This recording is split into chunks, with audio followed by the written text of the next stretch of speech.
Sigo leyéndote Libertad y creatividad en la educación de Rogers y Freiberg.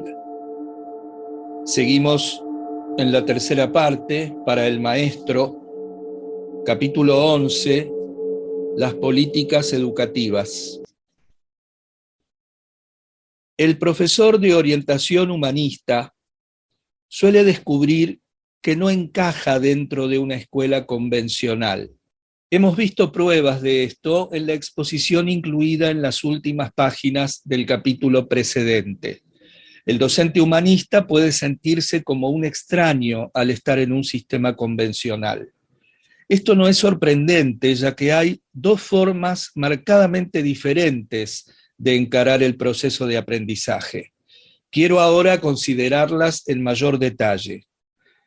La enseñanza tradicional y la centrada en la persona pueden verse como los dos extremos de un continuo. Creo que todo esfuerzo educativo, todo docente y toda institución de enseñanza podría ubicarse en algún punto de esta escala. Sugiero que el lector piense en él mismo o en la escuela o el instituto de enseñanza en que trabaja y determine el lugar que le correspondería en este continuo.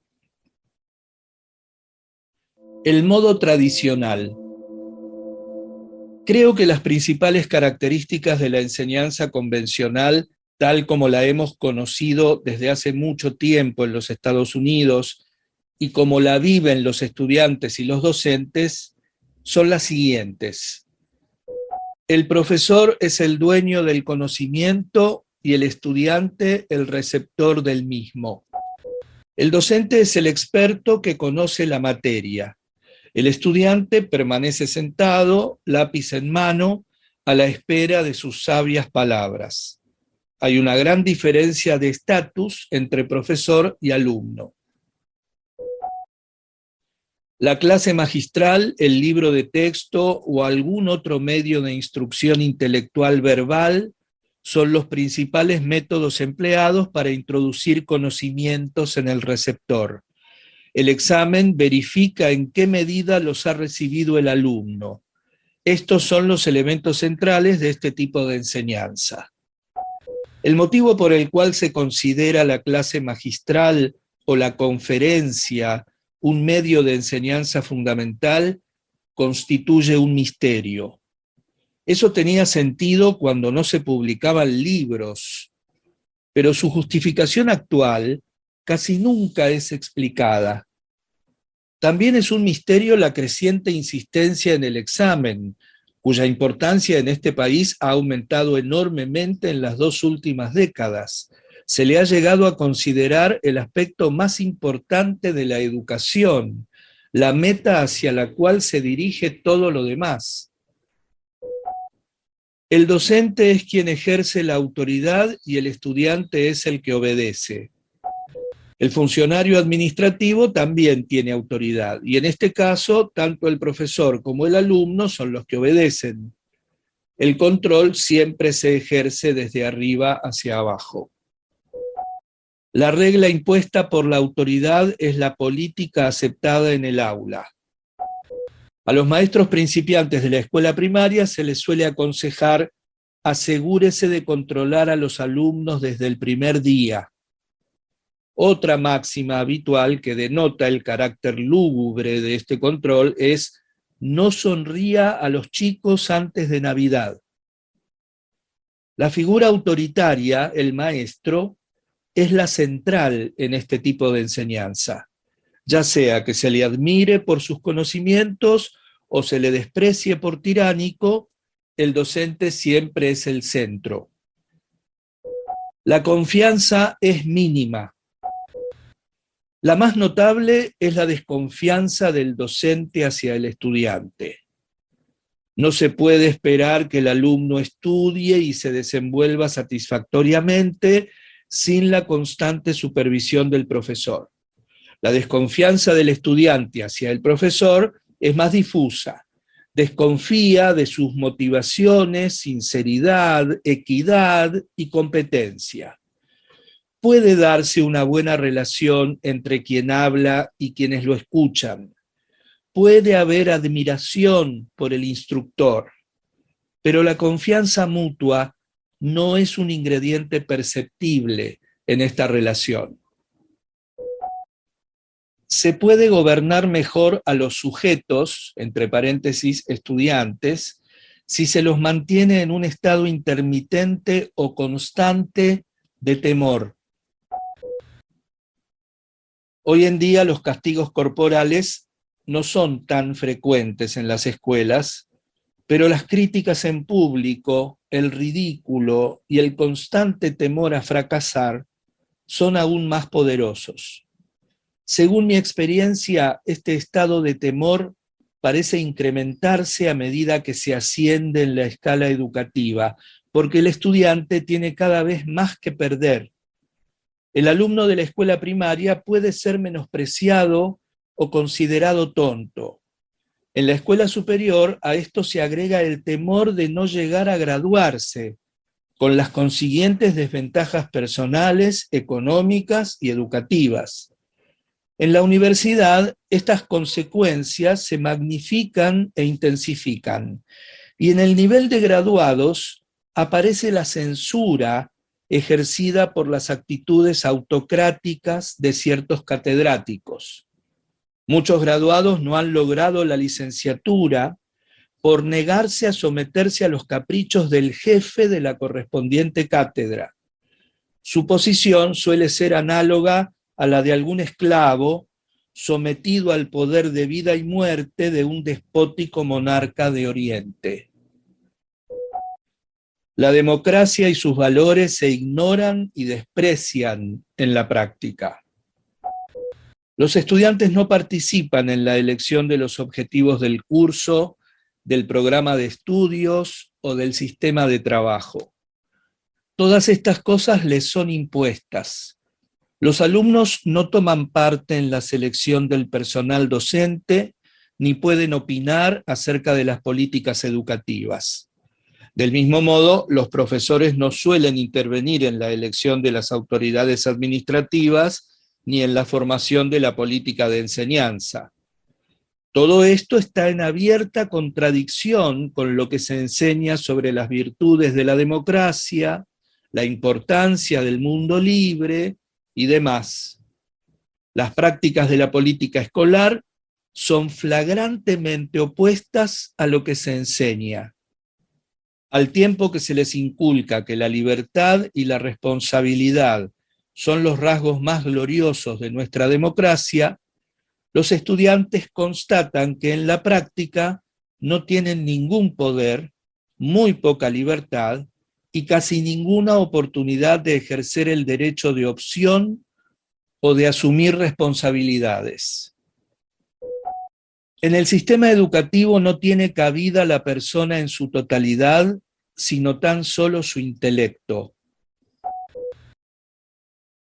En la escuela primaria, la arrolladora curiosidad del chico normal, así como su excesiva energía física, son reprimidas y en lo posible sofocadas. En la secundaria, el interés predominante de todos los estudiantes es el sexo y las relaciones emocionales y físicas entre hombres y mujeres. Los maestros suelen ignorar olímpicamente este interés, al que, por cierto, no consideran como un tema fundamental de estudio. Hay muy poco espacio para las emociones en la escuela secundaria, y en la universidad la situación es aún más extrema. Solo la mente racional es bien recibida. La política de la enseñanza convencional. Al considerar la política de este modo tradicional de enseñanza, empleo el término política en su sentido sociológico, como en la política de la familia, la política de la psicoterapia o la política sexual. En este sentido, política no tiene nada que ver con control o con efectuar opciones. Se refiere a las estrategias y maniobras empleadas para cumplir esas funciones. En suma, es el proceso de obtener, usar, compartir o ceder el poder y la toma de decisiones. También es el proceso de las complejas interacciones y los efectos de estos elementos, tal como existen en las relaciones entre personas, entre una persona y un grupo o entre grupos. Vista desde esta perspectiva, la política de la enseñanza tradicional es sumamente clara. Las decisiones se toman en la cúspide. La autoridad superior es el concepto predominante. Las estrategias empleadas para detentar y ejercer esta autoridad son: 1. La recompensa de las calificaciones y las oportunidades vocacionales. Y 2. El uso de métodos antipáticos, punitivos y atemorizadores, tales como la reprobación de los exámenes, la imposibilidad de graduarse y el desprecio en público. Es la política propia de la teoría educativa del vertedor y el recipiente, en la cual el docente, vertedor, posee los conocimientos intelectuales y objetivos y hace que el estudiante sea un receptor pasivo, recipiente, para poder verter en él esos conocimientos. Este concepto de enseñanza convencional es el que podemos ver funcionando a nuestro alrededor. No siempre se le defiende abiertamente como el sistema mejor. Simplemente se le acepta como el sistema inevitable.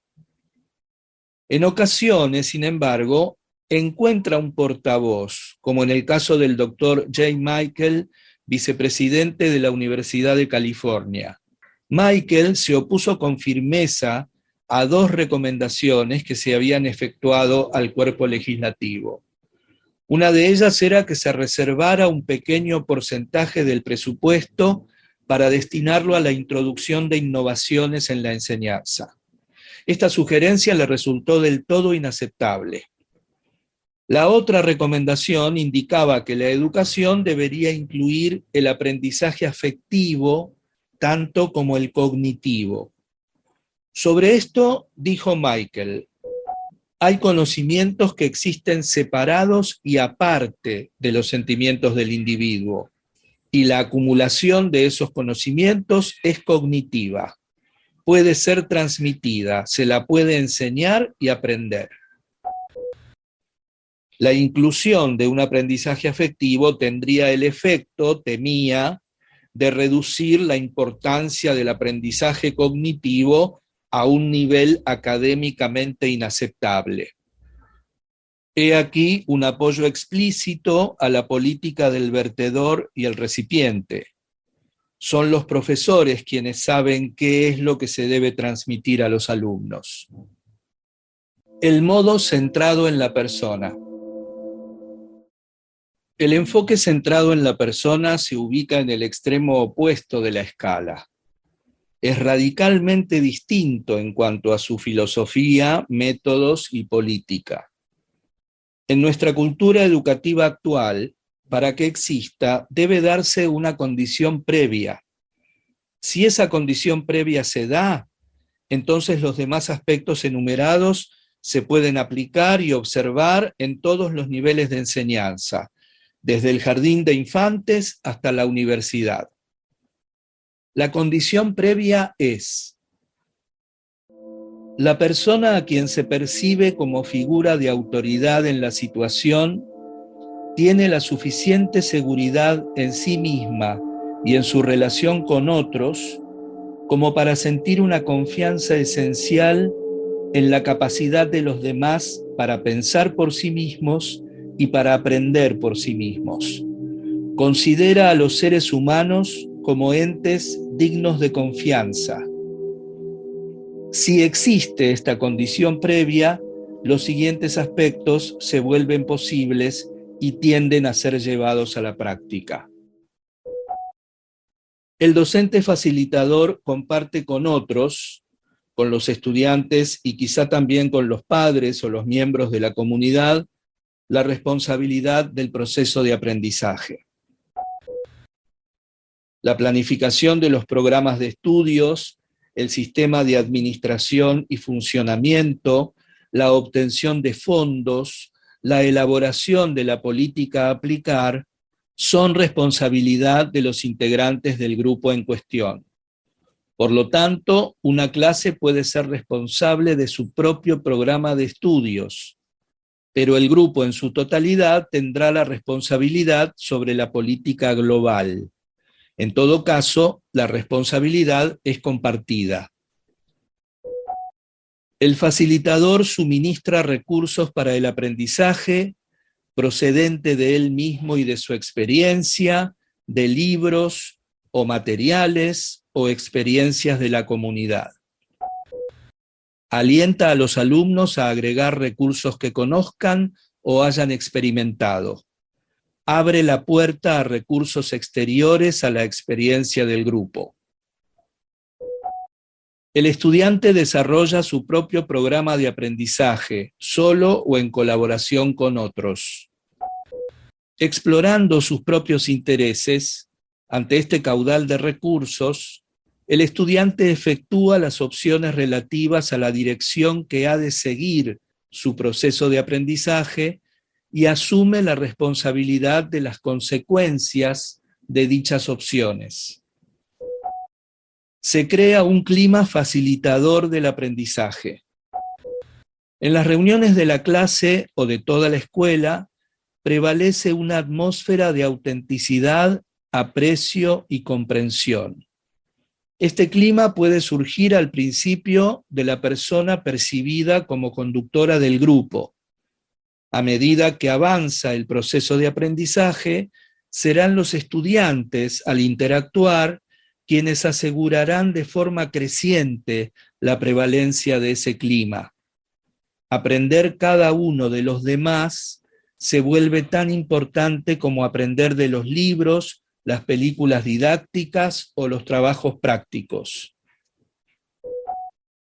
Como puede verse, el acento está puesto primordialmente en propiciar el avance del proceso de aprendizaje.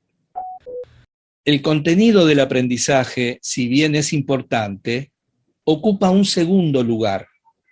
Por lo tanto, un curso tiene un final satisfactorio no cuando el alumno ha aprendido todo lo que necesita saber, sino cuando ha realizado un progreso significativo en el aprendizaje de cómo aprender lo que desea saber. La disciplina necesaria para alcanzar las metas del estudiante es autoimpuesta, y el alumno reconoce y acepta que es responsabilidad suya el observarla. La disciplina autoimpuesta reemplaza a la externa. La evaluación del grado y la significación del aprendizaje del estudiante es efectuada primordialmente por el propio alumno, aunque esta autoevaluación puede verse influida y enriquecida por las observaciones fraternas de otros miembros del grupo y del facilitador. En este clima favorable al progreso, el aprendizaje tiende a ser más profundo, a adquirirse a mayor velocidad y a tener una mayor influencia sobre la vida y la conducta del estudiante que el aprendizaje adquirido en las clases tradicionales. Esto se debe a que es el propio alumno quien elige el rumbo que ha de tomar su aprendizaje y quien lo inicia, y a que en el proceso interviene la persona en su totalidad, es decir, con sentimientos y pasiones, además de intelecto. La política de la enseñanza centrada en la persona. Considérense las consecuencias políticas de la enseñanza centrada en la persona. ¿Quién ejerce el poder y el control esenciales? Resulta claro que es el alumno, o los alumnos como grupo, incluyendo al facilitador del aprendizaje. ¿Quién procura ejercer control sobre quién? El estudiante está en proceso de adquirir control sobre el rumbo de su propio aprendizaje y su propia vida. El facilitador renuncia a controlar a otros, conservando solo el control de sí mismo.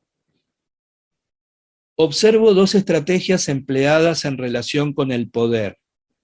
El facilitador proporciona un clima psicológico en el que el alumno tiene la posibilidad de ejercer un control responsable. El facilitador también ayuda a quitar el acento de los objetivos estáticos o referidos al contenido y a ponerlo en el proceso, en la vivencia de cómo se produce el aprendizaje. El poder de tomar decisiones está en manos del individuo o individuos a quienes afectarán dichas decisiones. Según el caso, la decisión será tomada por el estudiante individual, por los estudiantes y facilitadores como grupo, o puede incluir a los funcionarios administrativos, los padres, los integrantes del gobierno local o los miembros de la comunidad. La decisión respecto de qué se ha de aprender en determinado curso puede quedar enteramente en manos de cada alumno y del facilitador. La de construir o no un nuevo edificio afecta a un grupo mucho más amplio y deberá ser tomada atendiendo a este hecho. Cada persona regula sus modos de sentir y pensar, su conducta y sus valores, a través de su propia autodisciplina. Es evidente que el individuo en proceso de crecer y aprender es la fuerza políticamente poderosa en este tipo de educación. El alumno es el centro. Este proceso de aprendizaje constituye un giro revolucionario respecto a la política de la educación tradicional. La amenaza. Lentamente he llegado a darme cuenta de que es en la política del enfoque del aprendizaje centrado en la persona donde radica su carácter más amenazador. El profesor que contempla la posibilidad de aplicar este enfoque debe hacer frente a la atemorizante perspectiva de compartir su autoridad y su control. ¿Quién sabe si los estudiantes o el propio proceso son dignos de confianza? No hay más remedio que correr el riesgo, y esto provoca temor. La educación centrada en la persona también intimida al estudiante. Resulta mucho más fácil acatar y quejarse que asumir responsabilidades, cometer errores y sufrir las consecuencias. Además, los alumnos han sido guiados e instruidos durante tantos años que anhelan conservar la seguridad de que se les diga qué deben hacer. Esta misma semana, un docente me comentaba lo sucedido al compartir la responsabilidad del aprendizaje en un curso sobre el matrimonio y la familia. Incluso en un curso de este tipo, con un potencial tan enorme de desarrollo personal, las reacciones iniciales de los estudiantes revelaron sobre todo alarma. ¿Cómo se nos va a calificar? ¿Cuántos exámenes tendremos? ¿Qué partes del texto debemos aprender? Resulta claro que la opción responsable provoca temor, y este es un hecho que no siempre tomamos en cuenta. Es casi innecesario mencionar que también implica una amenaza para los funcionarios administrativos. Una y otra vez he observado que si un profesor en el sistema tradicional pone en marcha un proceso de aprendizaje centrado en la persona en una clase, ese profesor pasa a constituir una amenaza al sistema en su conjunto. El fermento de la libertad responsable y el poder compartido es reconocido por lo que es, una fuerza revolucionaria, y si es posible, se suprime. Como es natural, los miembros convencionales del sistema no dicen que se oponen a los procesos democráticos o a la libertad responsable. Su reacción más frecuente a la amenaza es: esta noción idealista es muy encomiable, pero es un sueño imposible de llevar a la práctica. Esta afirmación implica que la educación centrada en la persona ni es práctica ni es efectiva, pero los hechos presentados a lo largo de este libro entran en contradicción absoluta con dicha afirmación. Los comentarios hechos por estudiantes de la Houston's High School for the Performing and Visual Arts, la New Orleans Free School, la O'Farrell Community School, la Amy Six, la Milby High School y otras reciben también el respaldo de investigaciones llevadas a cabo durante los últimos 20 años y que se presentan en el capítulo 13, investigación sobre temas educativos centrados en la persona. Ya ha pasado el tiempo en el que los profesores o los administradores podían rechazar el enfoque centrado en la persona al considerarlo un sistema imposible de dirigir la educación o ineficaz a la hora de fomentar el aprendizaje. Si se quiere facilitar el aprendizaje, los hechos respaldan el enfoque centrado en la persona. Las consecuencias políticas de los hechos demostrados. Las condiciones facilitadoras que hemos considerado implican un profundo cambio en las relaciones de poder prevalecientes en el ámbito de la educación. Respetar y valorar al estudiante, comprender lo que para él significa la experiencia escolar y comportarse como un verdadero ser humano en la relación con el alumno, es apartar drásticamente a la enseñanza de su fundamento autoritario tradicional. Estas condiciones hacen de la clase una situación humana e interactiva, donde la figura importante pasa a ser el alumno, quien tiene la responsabilidad de evaluar su propia experiencia.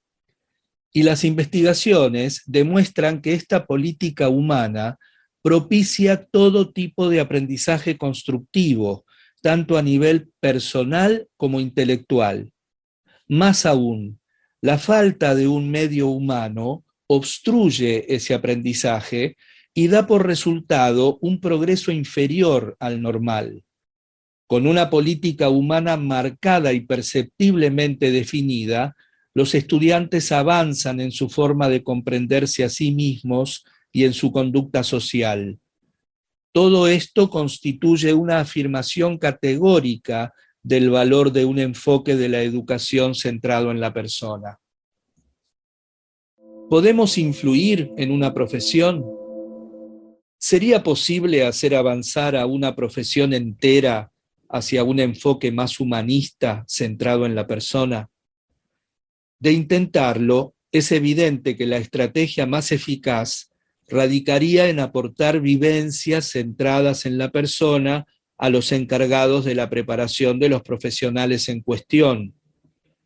En el capítulo anterior vimos la influencia que pueden ejercer algunas instituciones de formación docente actuando de forma individual.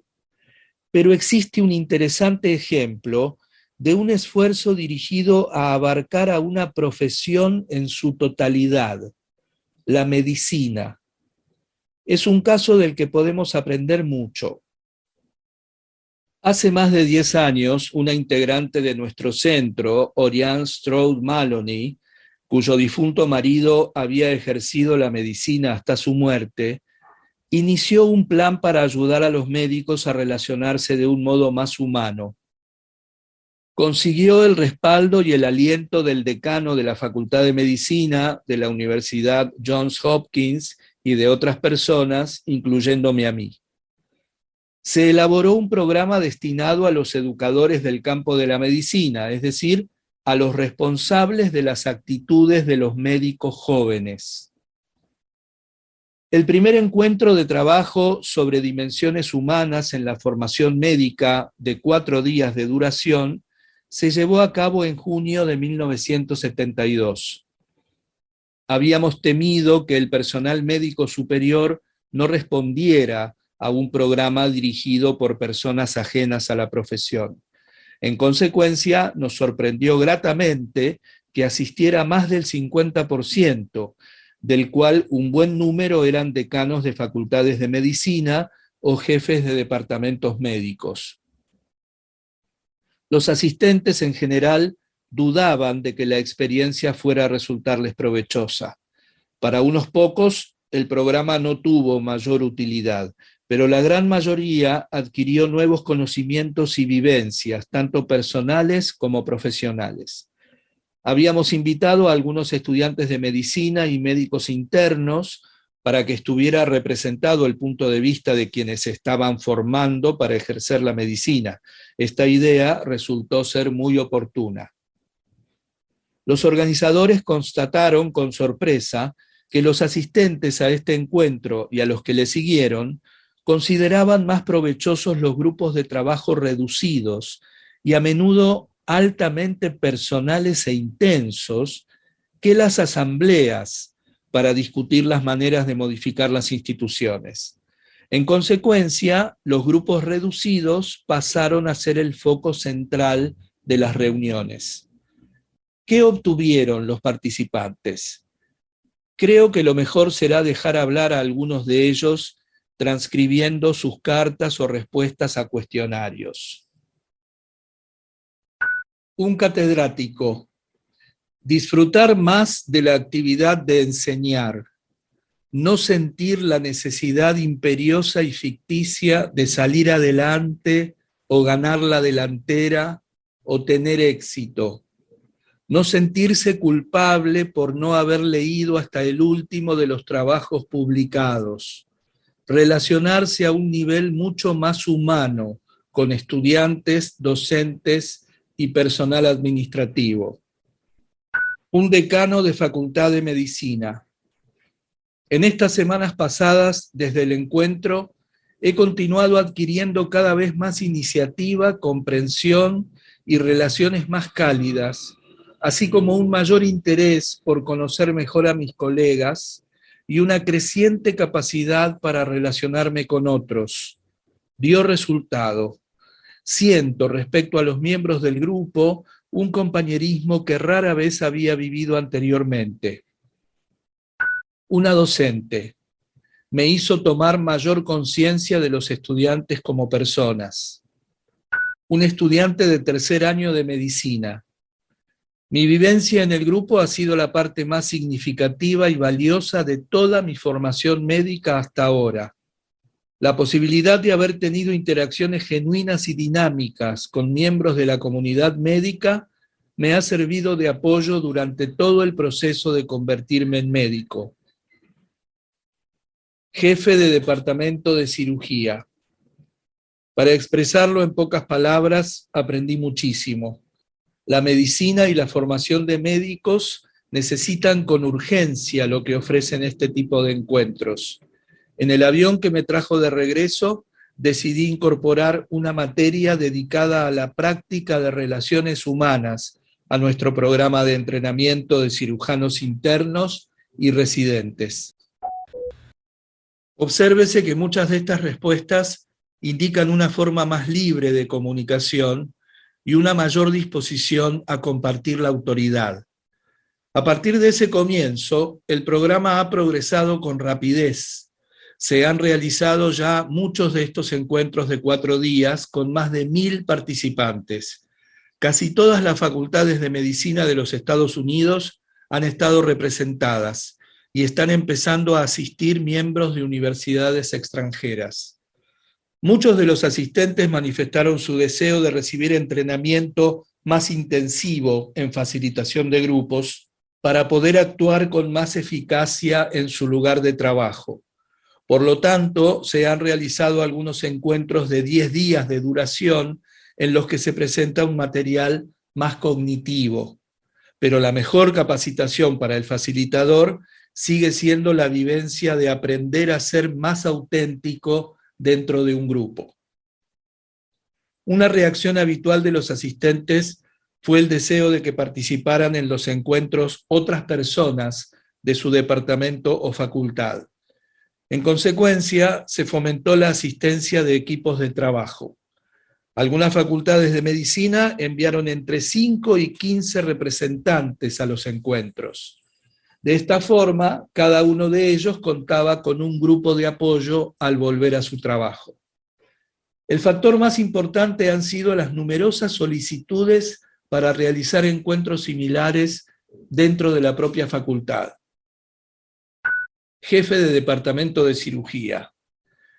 Tengo sumo interés en concretar la idea de entablar una acción cooperativa entre su grupo y un conjunto de unas 4 facultades de medicina para implantar un programa específico dirigido hacia el desarrollo integral del médico y hacia un enfoque más humanista de la enseñanza y el ejercicio de la medicina.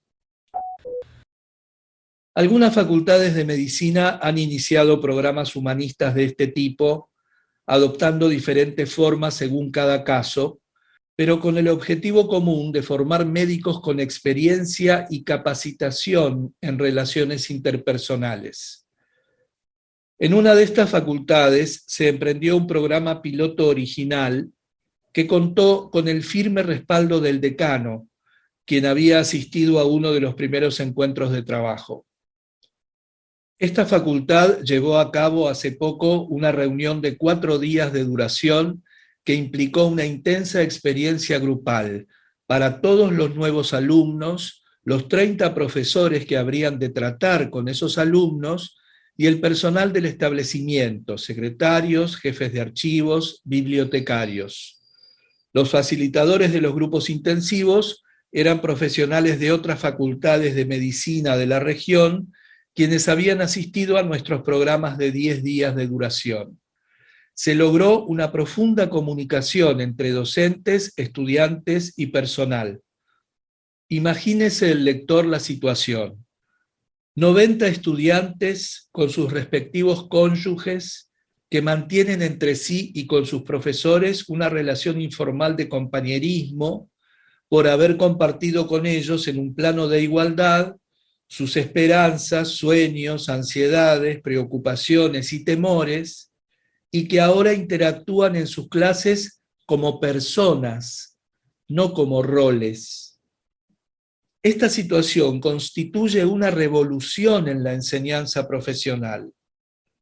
Las reacciones han sido entusiastas a todos los niveles. Este mismo grupo de estudiantes y sus docentes mantendrán reuniones de 2 días de duración fuera de la facultad cada 6 meses durante toda su carrera. Otra revolución. Este programa integral para la humanización de la formación médica ha producido enormes cambios en los programas de estudios de varias facultades. Está infundiendo a profesores y estudiantes las actitudes que consideramos más eficaces para promover un proceso de aprendizaje humanizado. Está creando un contexto centrado en la persona para formar médicos que sean a la vez competentes y humanos. Conclusión. Me pregunto por qué este programa está avanzando tan rápidamente en la capacitación médica, mientras que no existe ningún programa comparable ni, por lo que sé, ningún deseo de que exista en nuestras escuelas de educación e institutos de formación del profesorado. Creo que las respuestas son varias. En primer lugar, los médicos están acostumbrados a modificar su práctica a medida que surgen nuevos conocimientos y tratamientos. Un médico siempre está dispuesto a adoptar los medios más nuevos y eficaces de tratar enfermedades conocidas y se ve recompensado al hacerlo. En cambio, para los profesores las recompensas son muy escasas. Otra diferencia radica en que el médico puede verificar los resultados de las medidas que toma y está acostumbrado a extraer una enseñanza de los errores que comete.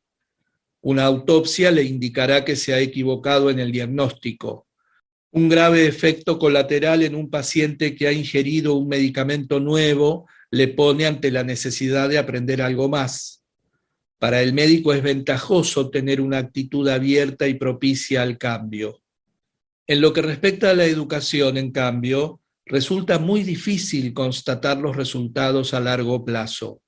El profesor casi nunca llega a saber si ha perjudicado a algún alumno o si ha sofocado la curiosidad de otros.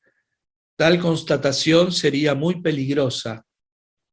Mi conclusión es que veremos arraigarse el enfoque centrado en la persona en escuelas alternativas, en universidades abiertas y en ciertas situaciones especializadas, como la capacitación médica, antes de que podamos observar sus efectos en nuestros principales centros de formación de profesorado. En la mayoría de estos prevalece una rígida estructura de poder resistente a la amenaza política que implica todo cambio. Pero el desafío y la posibilidad quedan en pie. Sin duda se pueden dar ciertos pasos en el campo de la formación de profesores, similares a los que están comenzando a ejercer una verdadera influencia en la capacitación médica, a efectos de lograr un clima de aprendizaje más humano y eficaz en nuestras aulas. Devenir un facilitador es más gratificante y transmite más energía si se comparten las experiencias con otros. No tienes por qué estar solo en este viaje. La política educativa centrada en la persona se presta para hacer amigos y generar aliados que favorecerán tu proceso de llegar a ser un facilitador, a la vez que tú facilitarás los suyos. La sección titulada Recursos para el Cambio, una comunidad de aprendizaje, al final del libro, brinda una gran riqueza de recursos en los cuales se incluyen personas que pueden llegar a formar parte de tu red de aprendizaje. Como educadores, ¿queremos dar todos estos pasos o preferimos que la política de la educación tradicional siga marcando el camino?